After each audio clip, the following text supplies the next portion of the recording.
Peace, hotep, love, and unity to all African people around the world. Let us first give our honor and our praise to the God of our ancestors, the God of Africa, the Almighty Amen-Ra. This is your brother Radio 1 coming back at you again with another video. Now, I won't be long, but I will be strong. In this video, I want to touch on the subject of Deuteronomy 28, verse 68. Now, the Hebrew Israelites have been telling us, black people in America, that according to this verse in the scripture, that we are the descendants of the Hebrew Israelites because we fit the prophecy of this verse. Now, what I'm here to do is check this verse and challenge it, okay? Because what the Hebrew Israelites are guilty of doing, you see go on in the courtrooms every day. Politics in the courtrooms. For example, when someone is on trial and they get found guilty, okay, and the lawyers had evidence, or the prosecutors had evidence that could have set that man free, but never brought it forth, but decided to keep it hidden so that they can maintain their lie. And that man ends up being found guilty and loses his freedom and get life in prison because they want to keep hidden the evidence and maintain the lie. That's what the Hebrew Israelites are doing. Okay, they want to hide the evidence so that you do not know the truth. This will be a short video, and I will definitely do another video on it, but I just want to touch on this for the very moment, okay? Because they are guilty of hiding evidence that contradicts them, hiding evidence that refutes their lies.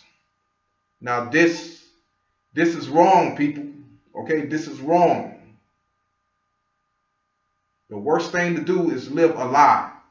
And that is why they want to hide the evidence that contradicts them so that you can maintain this lie. Okay? So, and many of them, they knew that it was a lie in the first place. So when you found out that it was a lie in the first place, you should have just came clean. You should have just been honest about it and got out of it and admit to the truth that, hey, this evidence right here proves me wrong. I'm gonna be honest. I'm gonna man up and say, hey, this has nothing to do with me. But no, what they do, they want to maintain the lie and go on their whole lives forever living this lie. And that is wrong. That is wrong. So, So many of you Hebrew Israelites, you have the uneducated fools deceived. But you're not fooling me, okay? You fooled me when I first got into this. Now, I once believed this nonsense when I was not educated, okay? When I was a novice, when I was just starting out, I almost fell for this nonsense. And that's why they tell you do not do your own research, because they don't want you to find out the truth. Well, I'm way beyond that. I'm well educated in the annals of history, scripture, and all that. And you can't pull that nonsense with me. So, to all you brothers and sisters that want the truth, and if you want the truth, okay, the truth, if the truth is what matters to you, no matter what, then you come to the right place. If you want to live a lie and be a Hebrew Israelite, being a Hebrew Israelite is the most important thing to you than the truth, then this is not the place for you. Okay, so it's either you accept the truth or you want to be a Hebrew Israelite. You can't have it both ways. Now, So today we're gonna set forth the truth. Okay, I'm not gonna beat around the bush and waste time on other things, but we're gonna stick to the subject. Now let's go to the verse. First things first, let's stay in chronological order and let's get down to the nitty-gritty. Let's get down to the truth. So yeah, we're gonna start with Deuteronomy 28 verse 68. Nothing else, okay? And probably gonna touch on a little after that, but but one point I must make before I get off into this. It's gonna be quick. Now, the Hebrew Israelites say that we fit the curses of Deuteronomy 28:68, and that makes us the Israelites. But what they don't tell you is that there are also blessings in Deuteronomy 28:68. Now, many of the white Jews and white people in America fit those blessings in Deuteronomy 28:68. So they can turn around and say, hey, we are the descendants of the Israelites because we fit the blessings in Deuteronomy 28:68. So therefore, we are the blessed Israelites and you are the cursed Israelites. That's what they're saying. So, but let's get off into it. I just wanted to make that point. And I may touch on it and get more into detail about it in future videos. But yeah, I just wanted to make that point. Okay, because you can't have it both ways. You gotta mention the blessings, and the curses as well. You can't just mention the curses and say, well, because of the curses, we are the Hebrew Israelites, and don't mention the blessings. Because many white people or white Jews fit the blessings in Deuteronomy 28. They can take that and say, hey, this makes us the Hebrew Israelites. But the only difference between us and you is that we are blessed and you are cursed. So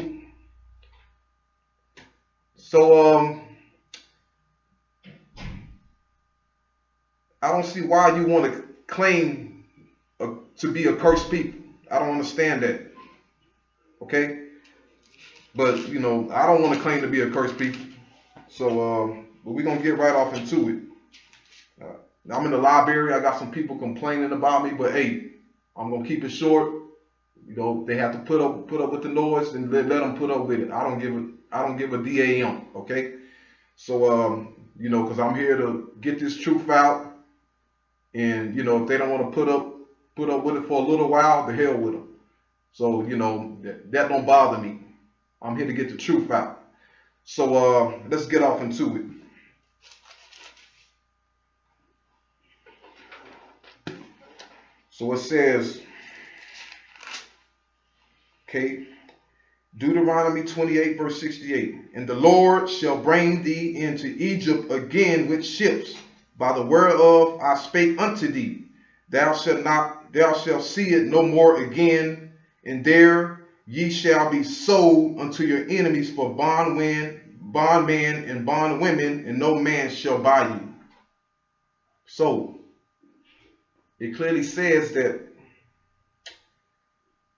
okay, that the Israelites will be sold as bondmen and bondwomen, and no man shall buy them. So, but the Hebrew Israelites, they tell you that, this Egypt is America. And it is a spiritual Egypt, which I doubt, and many other scholars doubt. They maintain, many scholars that are against Deuteronomy 28:68 maintain the fact that no, this is not a spiritual Egypt. This is physical Egypt, the real Egypt in Africa, not a spiritual Egypt, not America. But for argument's sake, we're going to go along with that. Okay, we're going to go along with this Egypt being a spiritual Egypt. But if it is a spiritual Egypt, then we still have to maintain the fact that it is not America. Okay? Because many Jews and Israelites went into captivity and were made slaves right after this prophecy, right after the time of Moses, and way before the Atlantic slave trade in Africa. So so the Hebrew Israelites say that this was a spiritual Egypt. Okay, so we don't have to agree with it, but we're going to go along with it for argument's sake. But it still does not prove their point. Even if this was a spiritual Egypt, it still does not prove that these were the African slaves taken from Africa and shipped to America during the Atlantic slave trade. So point is, if this was a spiritual Egypt and not the real Egypt, then what was that spiritual Egypt? Okay, because this took place during the time of Moses, which was somewhere between 1300, 1200 BCE. And the Atlantic slave trade took place in the 1500s to 1700s AD. So we got a big old gap between that. We got let's see here, almost a 3,000-year gap between that. Between 1200 BCE or 1300 BCE to 1500 AD when the Atlantic slave trade started. So that's about a 2,700-year gap or 2,800-year gap. So you mean to tell me that nothing else happened between then? The Jews just sat still in West Africa, okay, until after 2,800 years, and then all of a sudden the Europeans came and the other Africans came and enslaved them and shipped them off to America? Get the hell out of here, man. No, that is not the case. Okay, so if it's talking about a spiritual Egypt, what was the place that could be that spiritual Egypt? And that spiritual Egypt was Rome or Italy. That was the spiritual Egypt. If you look it up on the computer, you're going to see, Egyptian artifacts in Rome, such as the obelisks or the tekanus, Egyptian temples in Rome, because the Romans, they took artifacts out of Egypt and shipped it to Rome. So Rome was literally a spiritual Egypt. Okay? So we're going to be dealing with Rome. And the difference between Rome and America, the difference between Rome and America is that the slaves or the captives that were brought to Rome were real Jews, were actual Jews. Okay, but the slaves in the Atlantic slave trade were African or African Negroes. Now, hold on a minute. Oh, don't worry about that. So, when we deal with Rome, which was during the 1st century AD, okay, during the imperialism and the power of Rome, that was in the 1st century AD, which was 1,200 years after Moses, 12 or 1,300 years after Moses. And in between that, you had the Assyrian captivity, and you also had the Babylonian captivity that took place in the 7th century and the 6th century BCE. So you had those events going on between that time. So we just can't say that Moses spoke this prophecy and it came to pass 2,800 years later in West Africa during the Atlantic slave trade. No, we can't say that. That is false. That is inaccurate. So we're going to be dealing with Rome. And the difference between Rome is that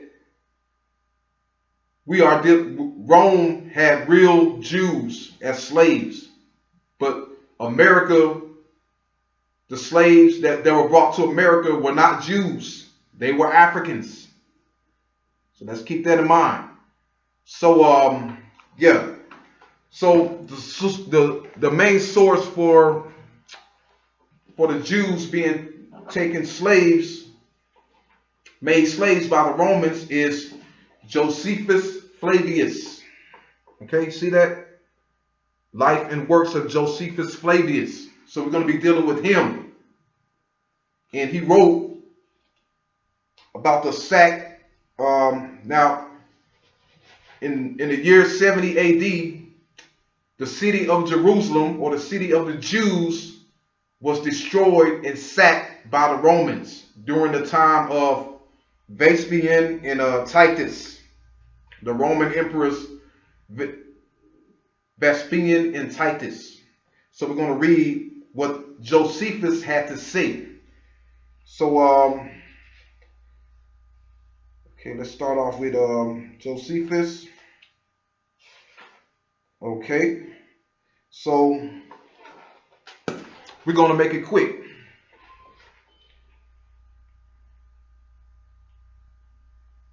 Okay, so we're going to start off with Josephus Flavius, book 6, okay, chapter 8. Chapter 8. Okay, and we're going to scroll down there. Okay, chapter 8 in paragraph 2.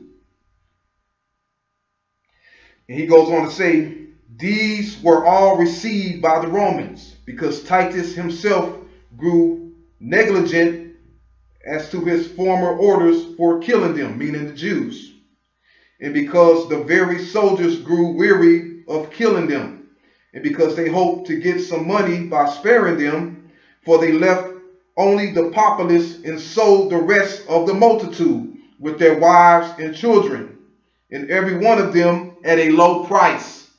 So it says right here in Josephus that the Jews were sold as slaves, just as the Bible says in Deuteronomy 28:68. It says they were sold as slaves. Okay, so that right there proves that part of that already came to pass in 70 AD. But let's move on. Okay. So we're going to deal with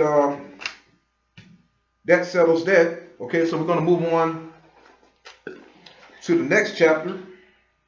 Chapter 9, okay. Josephus Flavius, Wars of the Jews, chapter 9. Okay, paragraph 2. And he says, and now, since his soldiers were already quite tired with killing men, and yet there appeared to be a vast multitude still remaining alive, Caesar gave orders that they should kill none but those that were in arms and oppose them, but should take the rest alive. But together with those whom they had orders to slay, they slew the aged and the infirm. But for those that were in the flourishing age and who might be useful to them, they drove them together into the temple and shut them up within the walls of the court of the women, over which Caesar set one of his freed men. As also Fronto, one of his own friends, which last was to determine everyone's fate according to his merits. So this Fronto slew all those that had been seditious and robbers, who were impeached by one another, one by the other, but by another. But of the young man he chose out the tallest and most beautiful, and reserved them for the triumph. As for the rest of the multitude that were above 17 years old, he put them into bonds and sent them to the Egyptian mines. So let's read that again. As for the rest of the multitude that were above 17 years old, he put them into bonds and sent them to the Egyptian mines. So we clearly see here that the Roman general Fronto, or the Romans, after they sacked Jerusalem, okay, they took Jews that were above 17 years old and sent them to Egypt to be slaves in the mines. So again, proving Genesis 28:68, okay, proving that this part of this 28:68 came to pass in 70 AD. When it says that you will be sent into Egypt again. Okay? So, but let's move on.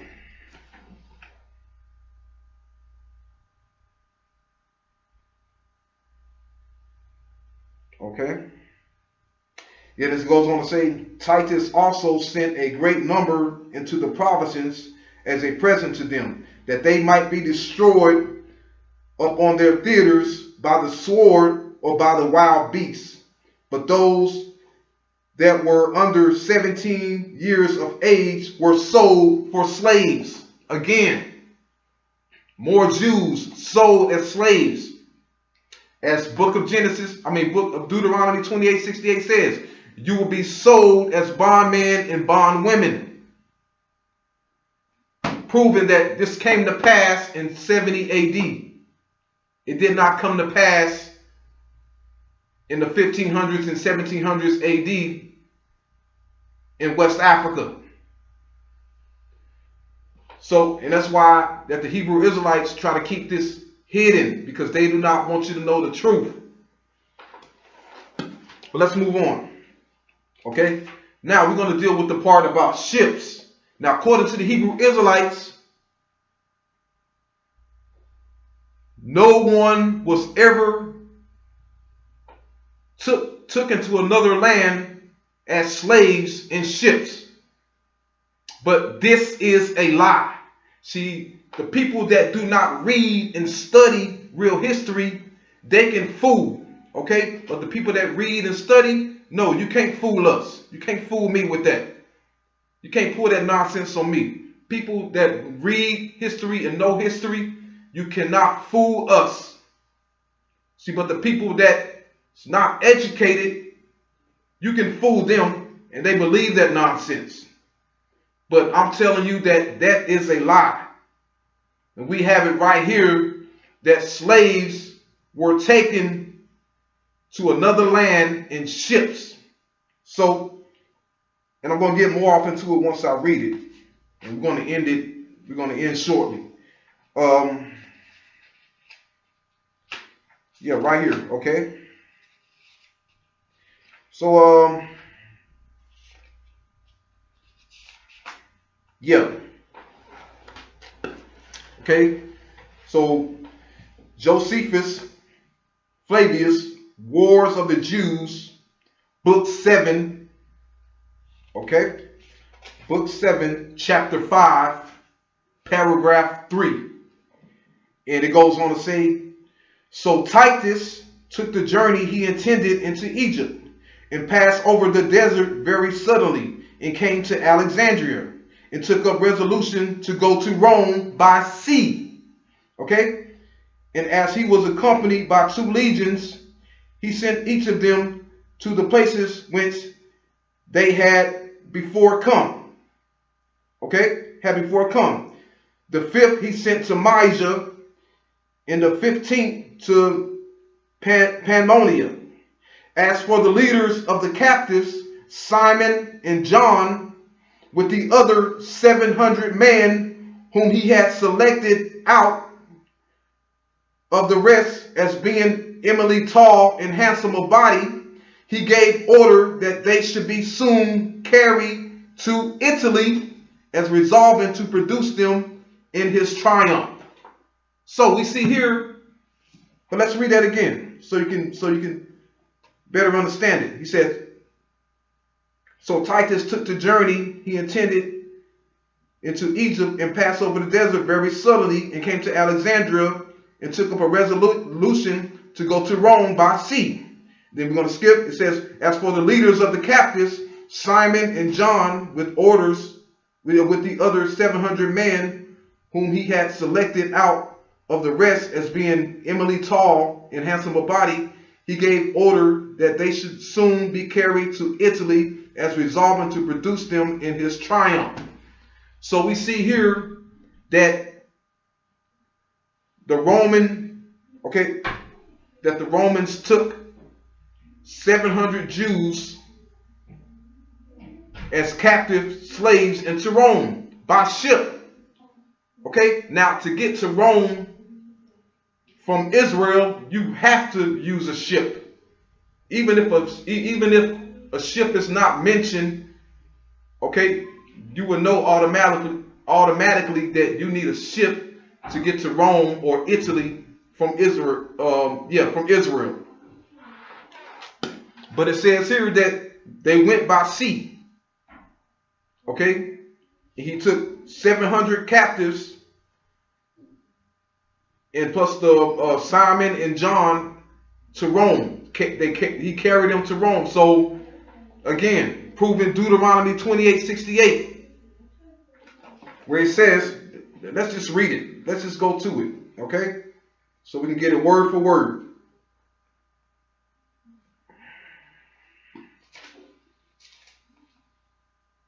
Okay. Yes, he says, ye shall be sold unto your enemies for bondmen and bondwomen.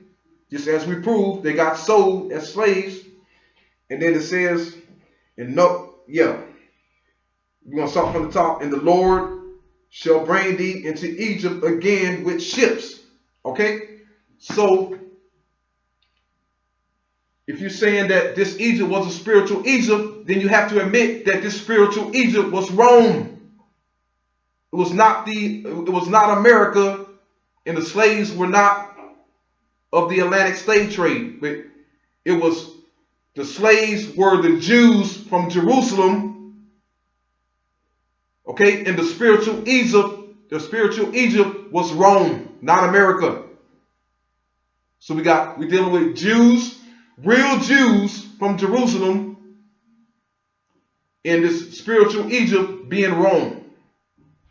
Okay, we're not talking about African slaves from the west coast of Africa in America. No, that has nothing to do with this. You cannot connect that to this. It's impossible. So give it up. Give up the lie. You've been busted. And I'm not the only one. There are many videos exposing the lies of these Hebrew Israelites. You know, and they got a lot of people fooled. So this lie that we are Israel is old. Give it up. You've been proven wrong. Okay? We are Africans. We are from the lineage of Ham, Mizraim. Okay? Foot. That is our true ancestors, not Israelites. So, I'm going to be closing out in a little bit, but I just want to show you something else. Okay, because I am in the library and I'm just surrounded by books, knowledge, and information. So, but we're also going to prove the Israelites wrong when they say that no one was brought as slaves into ships before the Atlantic slave trade. But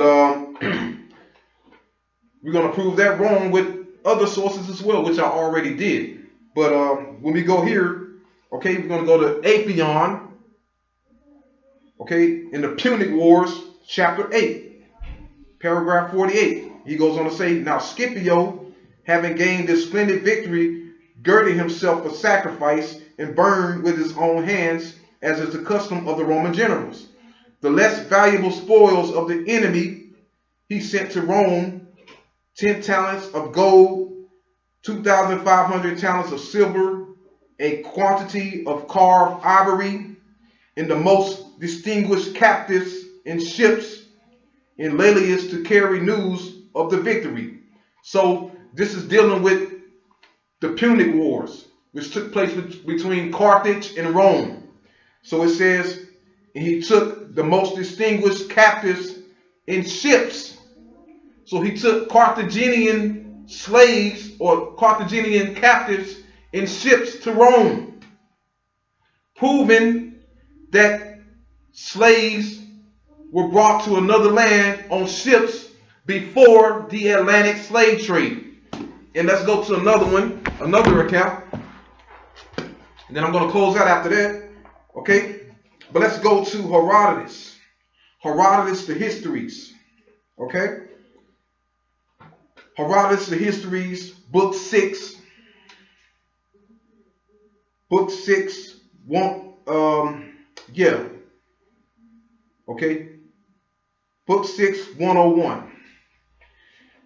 He goes on to say, in the meantime, the Persians sailing on, okay, in the meantime, the Persians sailing on, directed their ships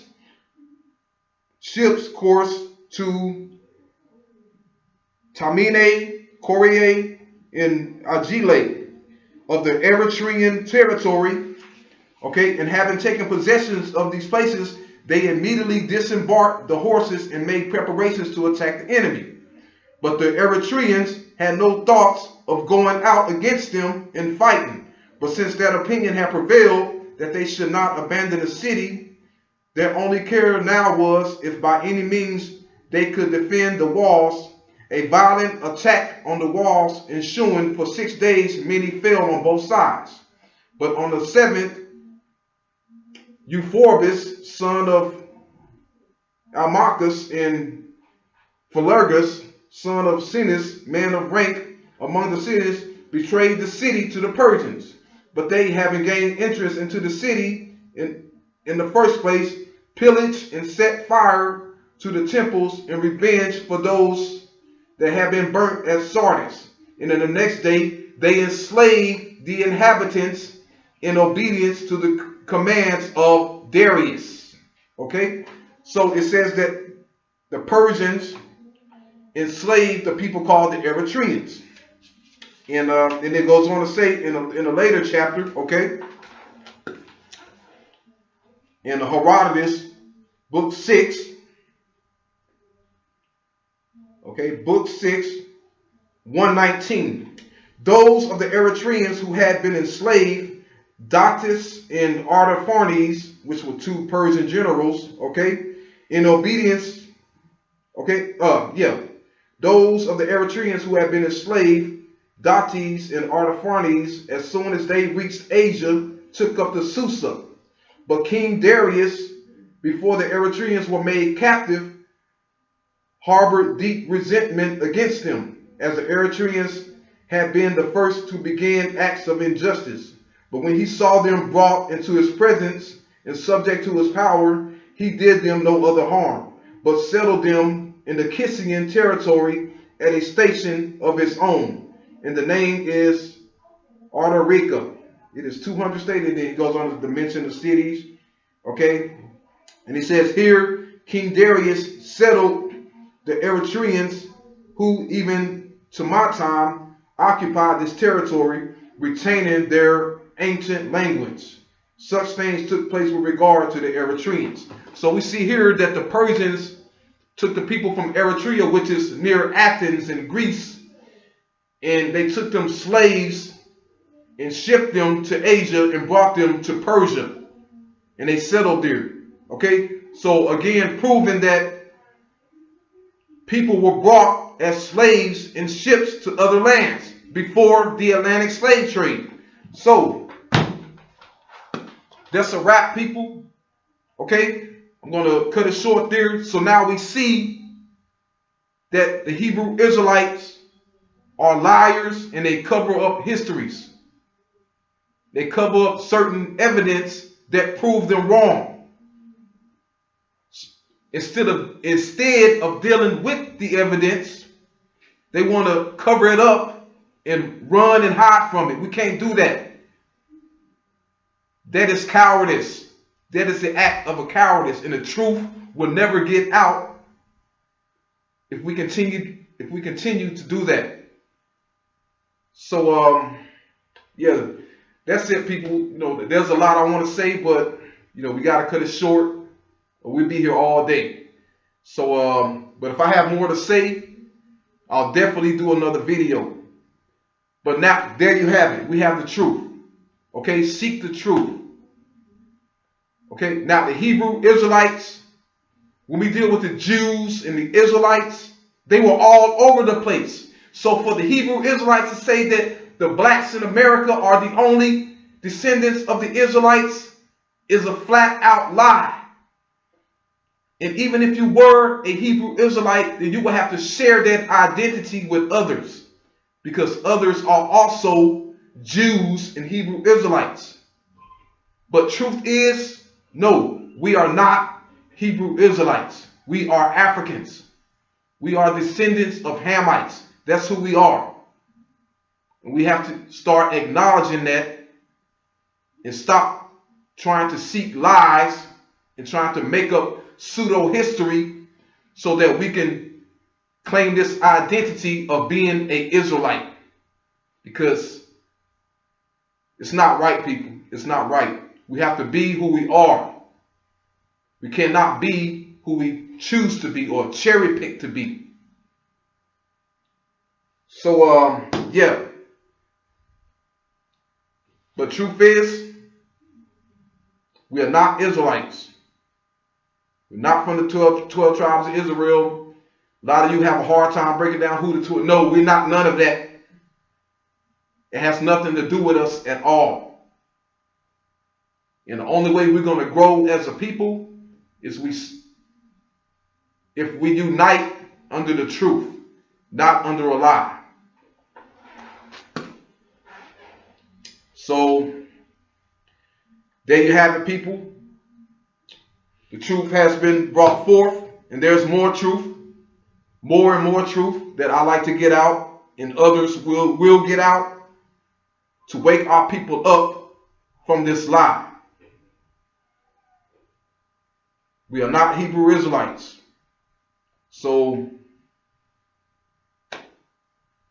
and your elders, they want to, your authorities, they want to keep this covered up. They don't want it known.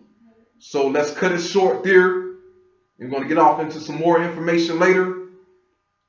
So this is your brother Radio 1 saying, till next time, Egypt stays in Africa. Peace, and see you later. Peace, fam.